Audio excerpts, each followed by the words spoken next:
Rana says, my friend's husband is Muslim, but does not pray. He just prays Jumu'ah, Friday prayers, sometimes. He doesn't pay zakat, he doesn't fast, he drinks alcohol every now and then, he doesn't allow her to wear the hijab, he takes and deals with riba, but his manners are very good. He doesn't lie, does not cheat, does not harm others. He's a good father and a caring husband. But she cannot leave him as there is no other choice. Is she sinful for staying with him? Now, the problem lies in the following. Is a Muslim woman allowed to stay or to get married to a non-Muslim man? The answer by consensus of scholars is no. It is totally prohibited for a Muslim woman to marry a non-Muslim man. Now this is one part. The second part is pertaining to this sister's question. Is her husband classified and labeled now as a non-Muslim, or he is still a Muslim? It's an issue of dispute among scholars. And the cause of the dispute is whether a Muslim not praying is rendered as a kafir, or he's still a believer and a Muslim.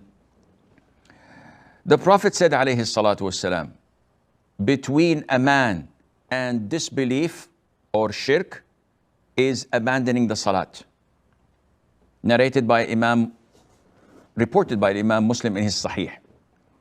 In the Sunan, the Prophet said, whoever leaves or abandons salat, he has become a kafir. Faqad kafar. And also the Prophet said, alayhi salatu wassalam, the pledge that separates us Muslims from them non-Muslims is salat, is prayer. And whoever abandons it, then he is a disbeliever. And a number of verses of the Quran that states that if the idol worshippers were to repent, to pray, to give zakat, then they are your brethren, among other evidences. From all of these, scholars differed whether to apply the word, the label, the title of kafir upon a Muslim who abandoned salat or not. So we have a theoretical part and we have a practical part. The theoretical part is any person who does not pray is a kafir.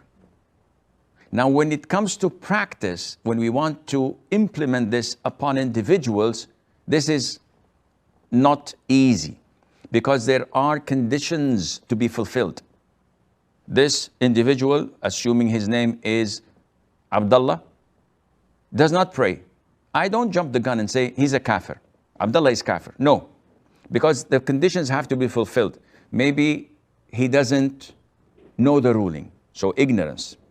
Maybe there is misinterpretation. He interprets it as it's not something that takes him out of the fold of Islam, because there is a hadith, whoever says La ilaha illallah sincerely from his heart will enter Jannah. So why should I pray?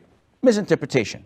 This is not the time to clarify this misinterpretation, but you know where I'm coming from. He might be forced. He might have many, many reasons.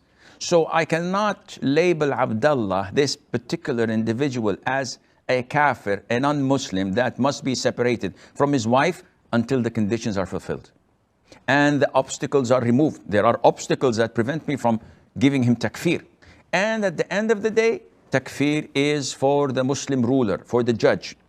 So, in a nutshell, the sister's question is not easy to answer by saying, leave him.